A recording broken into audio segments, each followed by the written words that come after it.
বাজার আর chicken fry কত খাইটিয়া নষ্ট করবেন, গড় যদি বানাইতে হারেন তাহলে আনের বাজারে যাই দরকার আছে নি। গড় এরম ভাবে মচমুচ্ছা চিকেন ফ্রাই বানাই এলো জন্য আনে লাগবো গামলা বড়া একটা বল, গামলা বড়া বলের মধ্যে দিতে হইবে আপনার আটা লগে দিবেন হালকা লবণ ও হাত দুটো ময়দা দিবেন। আমি ময়দা দিছি, হ্যাঁ দিয়ে দিছি দুটো মচ্ছের গুয়া। ইয়ান দিয়ে আমি গোস্ত 3 পিস দিয়েছি, কারণ বেশি বানাইতাম না, আন্ড মানুষ নেই আর হোলা খাইবা আর আনন্দে হোলা খাইবো, তো আমি 3 কানে বানাইছি, একজনের 1 কান করে বেশি বানাই।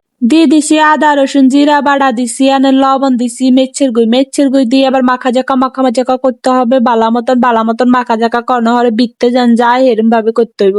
ময় মশলা কিন্তু ভিতরে না গেলে আবার ভাল লাগতো না।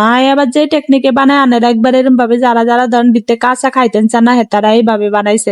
এবার আমি ডাকনা অজ্ঞা দিয়ে দিছি, রাই দিছি ফ্রিজে 2 ঘন্টা লাই ফ্রিজে রাই দিছি। রাহনের হরে এবার আমি তেলের মধ্যে বাজ্যা লইতেছি। জানি অনেকেই কইবেন এটা কোন স্টাইলের, আবার চিকেন ফ্রাই তো এরম হয় না, কিন্তু আমি সবসময় এমনি বানাই। আর মনে হয় যে ভিতরে কাঁচা থায়, তাই আমি সবসময় আগে আনের গোস্তটারে বাজ্যালে মশলা সহ। এবার আমি এগিন হালাইয়া দিছি আড়া রুফে দিই, এবার বালা মতো দিতে হবে। দিছি হানির মধ্যে দিয়ে আবার আটার মধ্যে বালা মতন মাইকা জুকা লইতে হইব।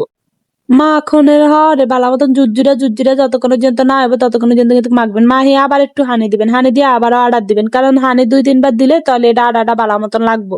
এরম ভাবে আমি আরেক কানো বানাই এলে আমি এন দিয়ে আর ওয়ান হওয়া যাইতেছে, তেল গরম হয়ে গেছে বেশি এলে আর ইয়ান লাগছেন হওয়া যাইতে গেছে, আমি দিয়ে দিচ্ছি আগুন কমাই। এবার হাতের সাহায্য কিন্তু আটাগুলা লইতে হবে, আটাগুলা একটু জুরজুরিয়া করে দিতে হবে, তাহলে ভালো হইব। পানিতে 2-3 বার চুবাই দিবেন, দেখবেন আনে রইবে, কারণ এইভাবে দিলে হানিতে একটু বেশি চুবান লাগে।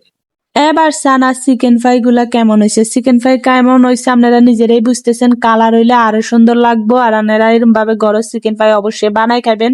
জাগো হোলাইন আছে হেগো তার সারাদিন বাজারে যান যায় না, কিংবা রেস্টুরেন্টে যান যায় না, তার চেয়ে ঘরে ভাবে এরম ভাবে খানা খাইতে তো ভাল লাগে, কিন্তু কাম করতে কার ভাল লাগে। দেখেন কি অবস্থা করে আলাইছি, মনে হয় যে কি অবস্থা হয়েছে। আর এগিন ধুইতে দাইতে পরিষ্কার করতে কমসে কম 1 ঘন্টা লাগবে। খাইতে লাগে 10 মিনিট আর কষ্ট করতে লাগে 1 ঘন্টা। এত কষ্টের হলো যেন হোলার মুহা আসি দেখি তখন ব্যাগ কিছুই ভাল লাগে। যাকে দিয়ে আয় আবার এগিন হোসা আর মতো এরকম কে আছেন যে রানবেন আর মাঝখান দিয়ে হোসা দিবেন। যাক আয় অনদিনের খারাপ হয়ে গেছে আর খাড়াস হয়ে গেছে। আগে কিন্তু কাম কাজ ছাড়া কিছু বুঝতাম না, আর অনায় এত খারাপ হয়েছি যে আর ওর সামনে কাম হইয়া থাকলেও করতে মন চায় না। কিন্তু ইদানিং আমি কইছি যে না, আমার কাম করতে হইব, তাই আমি অনকাতে ব্যাগ কাম করা শুরু করে দিছি। আর চিকেন ফ্রাইড কালারটা কিরম হয়েছে, চিকেন ফ্রাইটা কিরম হয়েছে অবশ্যই কমেন্ট করে জানাবেন।